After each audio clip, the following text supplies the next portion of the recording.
Hello friends, ഞാൻ marshmallow ആണ് ഉണ്ടാക്കുന്നത്. അതിന് ഈ ഒരു ഗ്ലാസ് ആണെങ്കിൽ ആ ഗ്ലാസ്സിന് തന്നെ എല്ലാം കൊടുക്കണം. അപ്പോൾ ഈ ഒരു ഗ്ലാസ്സിന് 1/2 ഗ്ലാസ് വെള്ളമാണ് ഇതിൽ ഒഴിച്ച് വെച്ചിട്ടുള്ളത്. അതിൻ്റെ അകത്ത് ആ വെള്ളം ഒന്ന് നല്ലോണം ചൂടാവട്ടെ. എന്നിട്ട് ജെലാറ്റിൻ ഇതിലാണ് പുതിർത്തേണ്ടത്. 3 ജെലാറ്റിൻ ഒരു ബൗളിലേക്ക് ഇടുക.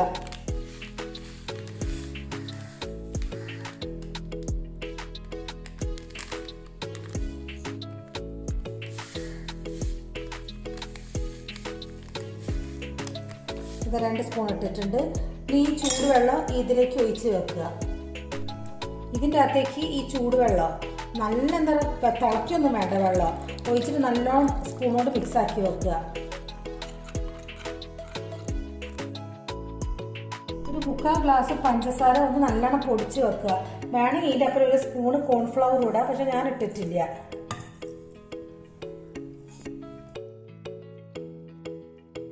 ഇത് നല്ലോണം പൊടിച്ചെടുക്കുന്നുണ്ട്. ഈ ഒരു ഗ്ലാസ്സിൽ തന്നെ 1/2 ഗ്ലാസ് വെള്ളം എടുത്തിട്ട് ഇനി പഞ്ചസാര പാനി ആക്കണം. അപ്പം ഞാൻ വെള്ളം ഒഴിക്കുന്നുണ്ട്.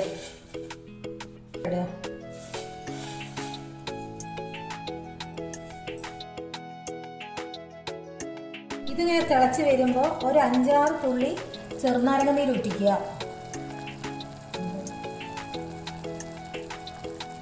എന്നുവെച്ചാൽ പെട്ടെന്ന് കട്ടിയായി പോകാണ്ടിരിക്കാനാ. ഇതിൽ പഞ്ചസാര പെട്ടെന്ന് കട്ടിയായി പോകും. ഇനി ഇത് ഇളക്കിയിട്ട് ഒരു 100 പരുവത്തിലാക്കണത്. അതുപോലെ തന്നെയുള്ളത് 100 ഇങ്ങനെ വലിയ പോലത്തെ പരുവാണത്. ഏതിലുണ്ടാക്കുന്ന വെച്ചാൽ അതിൻ്റെ അകത്ത് സൺഫ്ലവർ ഓയിൽ ഇതുപോലെ തൊട്ടിട്ട് കുറച്ച് പഞ്ചസാര പൊടിച്ച് വെച്ചിട്ടില്ലേ, അത് ഇതിൽ സ്പ്രെഡ് ചെയ്ത് വെക്കുക.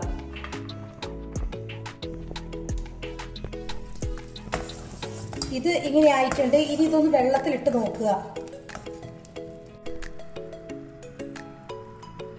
ജെല്ലി പോലെ കിട്ടണം. ഞാൻ ഓഫ് ആക്കിയിട്ടുണ്ട്. ഇതാണ് ഇതിൻ്റെ ശരിക്കുള്ളൊരു ശരിക്കും ആവണേ. ഇതാ ഇങ്ങനെ വരണം. കണ്ട, ഇങ്ങനെ പഞ്ചസാര ഇങ്ങനെ ആയിട്ടുണ്ട്. അടുത്തത് ജെലാറ്റിൻ ഇല്ലേ, അതിടുക. ഇളക്കുക.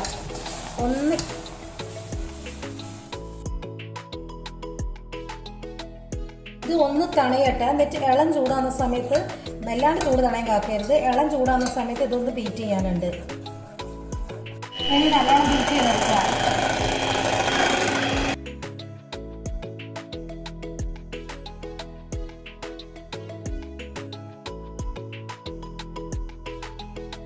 ഇത് ഇങ്ങനെ ഇനിയും നല്ലോണം ആവാനുണ്ട്.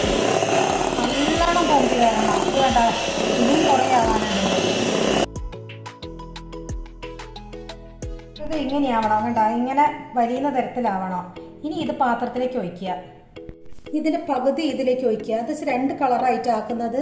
അതുകൊണ്ടാണ്, ഒരു കളറാണെങ്കിൽ ഇത് ഫുള്ളായിട്ട് ഇങ്ങോട്ട് ഒഴിക്കുക. ഇപ്പം ഞാൻ 2 കളറായിട്ട് ആക്കുന്നത്. വേഗം തന്നെ ചെയ്തു പോകണം, അല്ലെങ്കിൽ കട്ടി പോവും.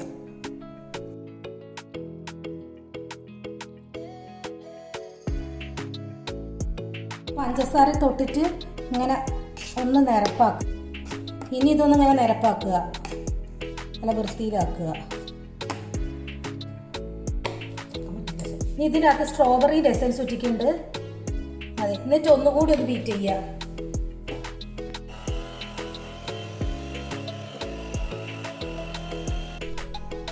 ഇനി ബാക്കി ഇതിന് മേത്തിലേക്ക് ഒഴിക്കുക.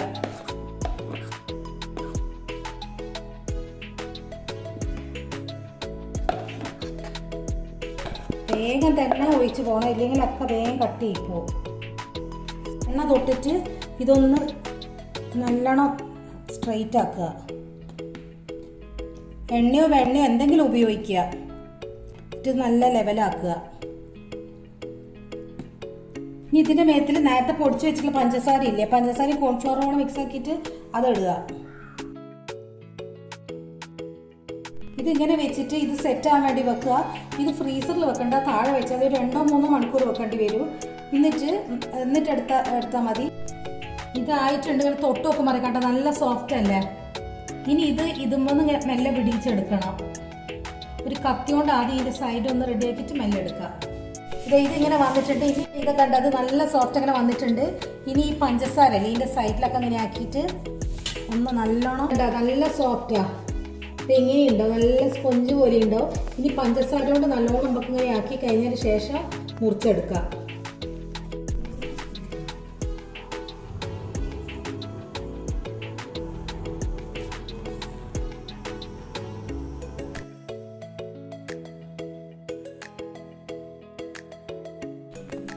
ഇത് കണ്ടോ, ഇതായിട്ടുണ്ട്.